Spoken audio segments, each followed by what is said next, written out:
Yesu nashimwe bene data, amahoro y'Imana nakomeze kubana namwe. Ndabashimiye ko mukurikirana ibiganiro byacu. Imana mu ijuru ibahe umugisha, kandi nshimiye n'abakoze subscribe, kandi no kuri Imana yo mu ijuru ibahe umugisha. Hanyuma abatarayikora nabo nabashishikariza ko mwakora subscribe kugira ngo ibiganiro byacu nibijya bigeraho mujye mumenya ko byagezeho, dukomeze twamamaze inkuru nziza y'agakiza. Imana yo mu ijuru ibahe umugisha. Hanyuma tugiye kuganira ijambo ry'Imana rifite intego ivuga ngo Yesu agufitiye impano itabora, agufitiye impano nziza. Imana yacu itugirire neza. Reka tubanze dusenga Imana kugira ngo tuganire muri uyu mwanya. Turagushimiye nyakubahwa Imana, tugushimiye ko dukunda, imbabazi zawe ntizirondoreka. Tugushimiye ko watumenye kera, ntabwo twari beza ariko waradutoranije utugirira neza. Ubwo buntu bwawe turagushima, izina ryo nirihabwe icyubahiro. Tugushimiye ko utwemereye tukaba tubonye umwanya wo kuganira ijambo ryawe. Abane natwe muri uyu mwanya, abane n'umuntu wari wese rutega amatwi iri jambo, umugirire neza, Mwuka Wera amusobanurire, ntaba ari twebwe ahubwo izina rye riguhabwe icyubahiro. Turagushimiye mu izina rya Yesu mbisabye nizeye urakoze, amen. Reka tudatinze dusome ijambo ry'Imana dusanga mu rwandiko rwa mbere Pawulo yandikiye Abakorinto, ibice ni 15. Turahera ku murongo wa 40 twumve icyo Mwuka adushakaho muri ino minsi. Reka dusome. Haravuga ngo, kandi hariho imibiri yo mu ijuru n'imibiri yo mu isi, ariko ubwiza bw'iyo mu ijuru buri ukwabwo, n'ubw'iyo mu isi nabwo buri ukwabwo. Ubwiza bw'izuba buri ukwabwo, n'ubwiza bw'ukwezi buri ukwabwo, n'ubwiza bw'inyenyeri buri ukwabwo, kuko inyenyeri imwe itanganya ubwiza n'indi nyenyeri. No kuzuka kw'abapfuye niko kuri. Umubiri ubibwa ari uwo kubora, ukazugurwa ari uwo kutazabora. Ubibwa ufite igisuzuguriro, ukazazurwa ufite ubwiza. Ubibwa utagira intege, ukazurwa ufite imbaraga. Ubibwa uri umubiri wa kavukire, ukazurwa ari umubiri w'umwuka. Niba hariho umubiri wa kavukire, hariho n'umwuka, hariho n'uw'umwuka. Uko niko byanditswe ngo umuntu wa mbere ari we Adamu yabaye ubugingo buzima, naho Adamu wa nyuma yabaye umwuka utanga ubugingo. Ariko umwuka si wo ubanza, ahubwo umubiri ni wo ubanza, hagaheruka umwuka. Umuntu wa mbere yaturutse mu butaka ari uw'ubutaka, naho umuntu wa kabiri yaturutse mu ijuru. Nk'uko uw'ubutaka ari, niko n'ab'ubutaka bandi bari, kandi nk'uko uw'ijuru ari, niko n'ab'ijuru bandi bari. Kandi nk'uko twambaye ishusho y'uw'ubutaka, niko tuzambara ishusho y'uw'ijuru. Nuko bene data, icyo mvuga ni iki: yuko abafite umubiri n'amaraso bisa batabasha kuragwa ubwami bw'Imana, kandi ibibora bitabasha kuragwa ibitabora. Dore mbamenera ibanga, ntituzasinzira twese, ahubwo twese tuzahindurwa mu kanya nka gato, ndetse mu kanya nk'ako guhumbya. Ubwo impanda y'imperuka izavuga, impanda izavuga koko, abapfuye bazurwe, ubutazongera kubora, natwe duhindurwe. Kuko uyu mubiri ubora ukwiye kuzambikwa kutabora, kandi uyu mubiri upfa ukwiye kuzambikwa kudapfa. Ariko uyu ubora numara kwambikwa kutabora, n'uyu upfa ukambikwa kudapfa, nibwo hazasohora rya jambo ryanditswe ngo urupfu rumizwe no kunesha. Warupfuwe, kunesha kwawe kuri he? warupfuwe, urubori rwawe ruri he? Ibyaha nibyo rubori n'urupfu, kandi ibyaha nibyo rubori rw'urupfu, kandi imbaraga z'ibyaha ni amategeko. Ariko Imana ishimwe iduha kunesha kubw'umwami wacu Yesu Kristo. Nuko bene data bakundwa, mukomere mutanyeganyega, murushaho iteka gukora imirimo y'umwami, kuko muzi yuko umuhati wanyu atari ubusa ku mwami. Imana yacu itugirire neza. Dusomye amagambo meza meza meza aryoheye umutima wanjye, ndi kumva nezerewe kubwira ijambo. Imana yacu itugirire neza. Mbere na mbere mbanje kukwihanganisha wowe ufite ibibazo, warwaye igihe kinini, umubiri urimo urakubabaza, uri kumva nta byiringiro, ariko reka nguhumurize nkubwire ngo komera, hari ayandi mahirwe ya kabiri. Iyi Mana ifite inzira nyinshi. Imana igufitiye impano nziza iruta iyo waba warigeze ubonesha amaso yawe muri ino si. Imana yacu itugirire neza. Hanyuma ndongera guhumuriza umuntu wabuze uwo yakundaga, wapfushije umwana se, yapfushije umugabo se, umugore se, mbega yabuze umuntu akunda, ari kumva ababaye cyane. Ariko reka nguhumurize nkubwire ngo komera, ushikame. Hari ayandi mahirwe ya kabiri yuko tuzongera kubonana, hari amandi mahirwe ya kabiri y'umuzuko. Imana yacu itugirire neza. Reka nkubwire wowe ubona byanze, ubona ubuzima bwakugoye, ubona mbega amadeni arakwishe, uri kubona kwishyura byanze, ariko reka nkubwire ngo komera, humura. Hari iyindi si tuzabamo, hari ubundi buzima ubudapfa tuzabamo, hari ubundi buzima Imana iri kudutegurira, Kristo ari kudutegurira. Imana yacu itugirire neza. Ubutumwa bwiza uko bwanditswe na Yohana ibice 14 niho hatubwira ngo nimuhagarike imitima yanyu, mwizere Imana nanjye munyizere. Kwa data hari amazu menshi, ngiyaba adahari mba mbibabwiye. Imana yacu itugirire neza.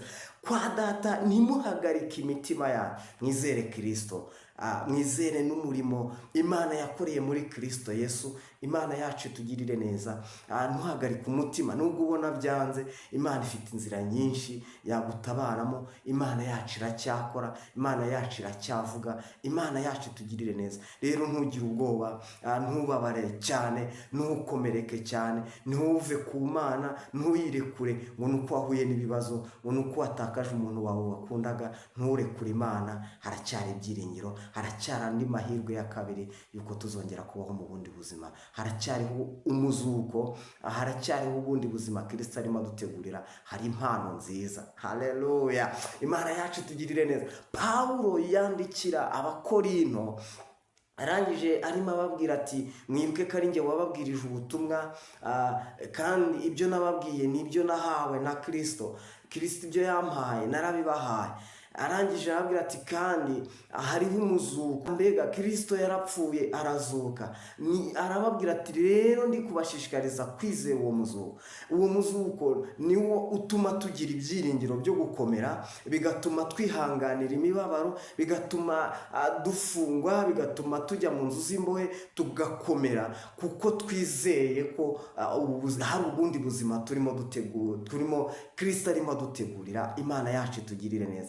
Arangije arababwira ati rega hatabayeho kwizera umuzuko, ibyo tuvuga byaba bibaye imfabusa. Yewe twakwirira tukanywa tugakora ibyo dushaka, kuko n'ubundi ejo tuzapfa. Haleluya. Ariko arangije arababwira ati ariko hari ibyiringiro yuko hari ubundi buzima. Imana yacu itugirire neza. Arangije ngo arabasobanurira, arababwira ati rero Bakorinto, mbamenera ibanga. Arababwira ati nk'uko ubwiza bw'izuba butandukanye n'ubwiza bw'ukwezi, ubwiza bw'ukwezi butandukanye n'ubw'inyenyeri. Arakomeza arababwira ati kandi muri izo nyenyeri nazo zigiye zitandukanije ubwiza. Arakomeza arababwira ati imibiri y'ibiremwa cyangwa se y'abari mu isi, imibiri y'abari mu isi, iy'ab'isi itandukanye n'iy'ab'ijuru.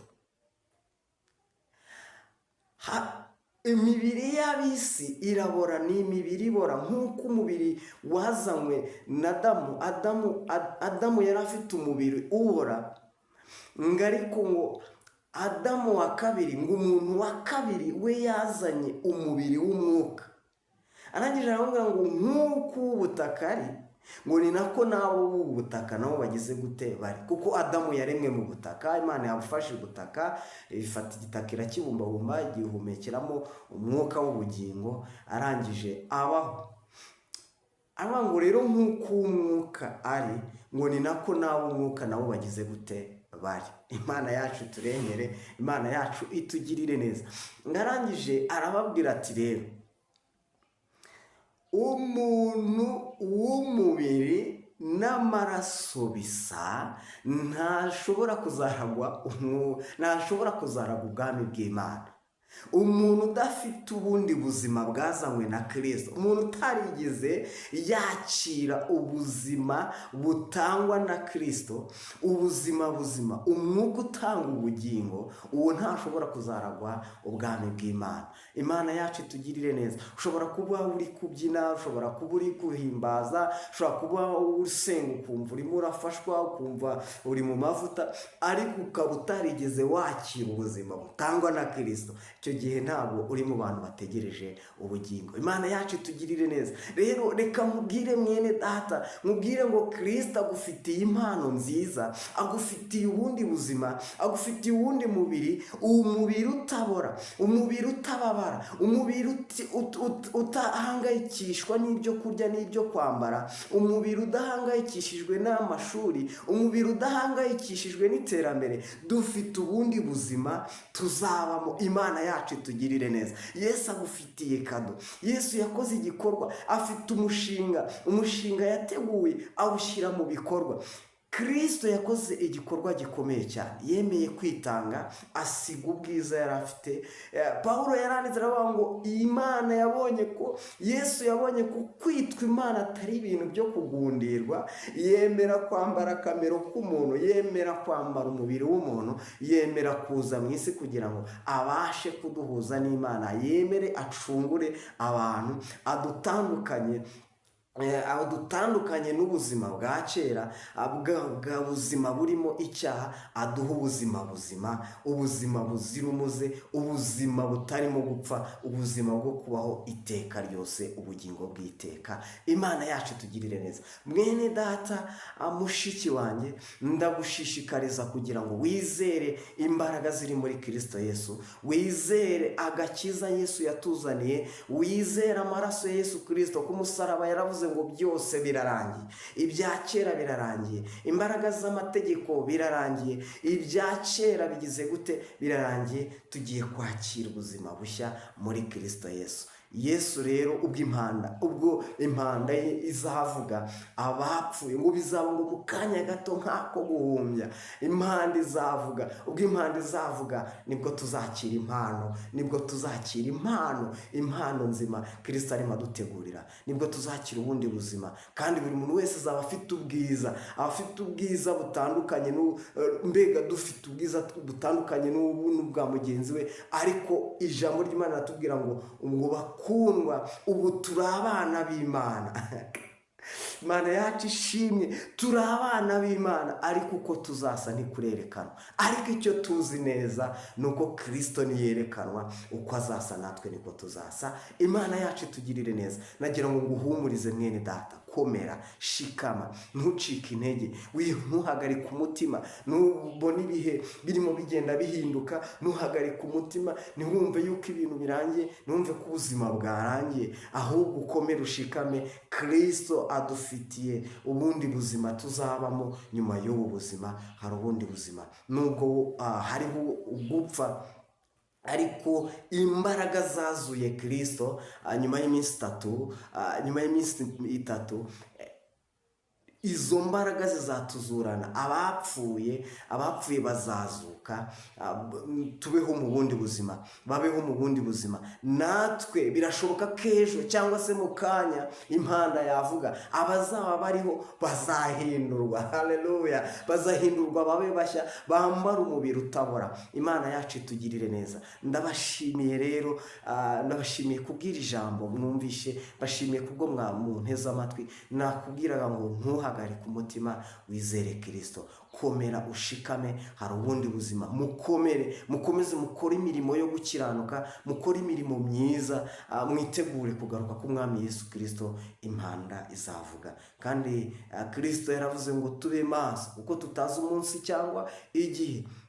Tube maso. Ibimenyetso byo kuza kwe bigenda bigaragara uko bwije n'uko bukeye. Rero niyo mpamvu mbashishikariza kugira ngo tube maso kandi dukomere, dushikame, ntitunyeganyezwe n'imiyaga, ntitunyeganyezwe n'ibibazo, ntitunyeganyezwe n'ibigeragezo, ahubwo dukomerere mu mwami. Haleluya! Dukomerere mu mwami Yesu Kristo, twizere imbaraga ze, kandi tuzanesha. Dukomeze kurwana, tuzanesha icyaha, hanyuma tutabaruke. Imana yacu itugirire neza, dutabaruka amahoro. Ndabashimiye, amahoro y'Imana akomeze kubana namwe. Reka dusenge Imana yacu itugirire neza. Turagushimiye nyakubahwa Imana, tugushimiye kubw'uyu mwanya uduhaye, kubwira ijambo twumvishe, dukomeze, twambike imbaraga, Uwiteka Nyiringabo.